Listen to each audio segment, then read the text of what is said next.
અમદાવાદના નારણપુરામાં cross road પર 7 મે triple અકસ્માત સર્જાયો હતો, જેમાં એક કાર અને બાઇક વચ્ચે થયેલી ટક્કરમાં એક વ્યક્તિને ગંભીર ઇજાઓ પહોંચી છે.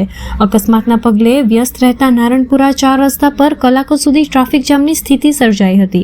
મળતી માહિતી અનુસાર નારણપુરા ક્રોસ રોડ પર પૂર ઝડપે આવી રહેલી એમટીએસ બસ, કાર અને બાઇક એકબીજા સાથે ધડાકભેર અથડાયા હતા. આ ટ્રિપલ અકસ્માતમાં બાઇક સવાર યુવકને ગંભીર ઇજાઓ પહોંચતા તેને તાત્કાલિક સારવાર હેઠળ નજીકની હોસ્પિટલમાં ખસેડવામાં આવ્યો હતો. ઘટના સ્થળે હજાર પ્રત્યક્ષદર્શીના જણાવ્યા અનુસાર એમટીએસ બસના ચાલકની બેદરકારી અને પૂર ઝડપે બસ ચલાવવાથી આ અકસ્માત સર્જાયો હતો. જોકે પોલીસનું કહેવું છે કે અકસ્માત પાછળનું સાચું કારણ તપાસ બાદ જ જાણી શકાશે. અકસ્માતના પગલે રસ્તાની વચ્ચે વાહનો થંભી જતા વાહનોની લાંબી કતારો લાગી હતી.